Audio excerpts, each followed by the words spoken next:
Aujourd'hui, nous sommes sur la Laigne, sur la commune de Polizy. C'est une rivière qui est particulièrement touchée par la problématique de la calarose du frêne. La calarose du frêne est un champignon qui touche exclusivement le frêne.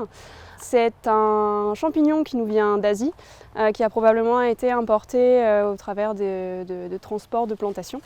C'est en 2008 que la maladie apparaît en France, notamment en Haute-Saône, et c'est ensuite en 2013 qu'on retrouve la calarose partout dans le département de l'Aube et notamment dans le Bar-Sécanet. Le champignon produit des spores qui vont dans un premier temps germer sur les feuilles, puis se propager dans les rameaux. Donc les premiers symptômes qu'on va observer, c'est le flétrissement des feuilles et des nécroses des rameaux qui vont aboutir in fine à la mortalité entière de branches. C'est une maladie assez, on va dire, virulente, puisque sur les bois inférieurs à 5 cm de diamètre, on atteint, après 8 ans d'infection, 86% de mortalité dans les boisements où il n'y a que du frêne. Le frêne aime les milieux frais, voire même humides, et c'est pour ça qu'il affectionne particulièrement les fonds de vallée et notamment les berges de rivières où on le retrouve particulièrement présent en ripisylve, donc toutes ces forêts en fait qui bordent les cours d'eau.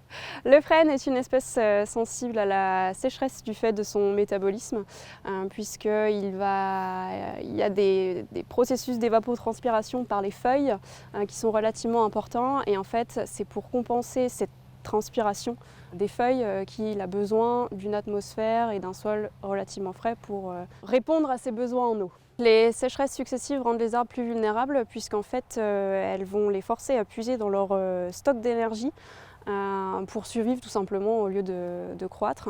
Et en fait, comme les arbres sont affaiblis, c'est la porte ouverte vraiment aux pathogènes comme la calarose du frêne, puisque l'arbre ne pourra pas mobiliser ses stocks d'énergie pour lutter contre la maladie. Comme on a dit précédemment, le frêne est très communément retrouvé dans les ripisylves, donc en plus de détruire l'espèce, la calarose va aussi impacter tous les rôles de la ripisylve, puisqu'en fait on se retrouve avec des arbres qui vont mourir, qui vont tomber, ce qui va provoquer des arrachements de berges, des embâcles, etc.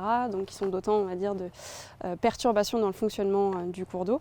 C'est simple, finalement, plus les arbres tombent et plus la ripisylve s'étiole. Donc en fait, on va se retrouver aussi dans un cas où la fonction d'ombrage va être altérée également, avec les cours d'eau qui seront plus exposés au soleil, des températures qui vont augmenter et donc des processus d'évaporation qui vont également être accrus.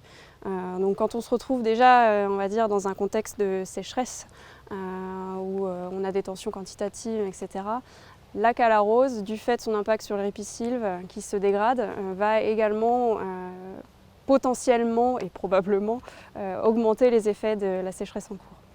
Alors la gestion de la calarose du frêne est problématique justement parce qu'elle se fait au cas par cas. La gestion va nécessiter de faire un diagnostic arbre par arbre pour cibler les individus à couper et les individus à conserver. Cela va forcément nécessiter de faire des prospections chaque année avec une surveillance des individus. Ce qu'il faut savoir, c'est qu'à l'heure actuelle, la résistance génétique est la seule chance de survie pour les peuplements de frênes, et donc on aurait potentiellement un exemple ici présent pour l'avenir des peuplements.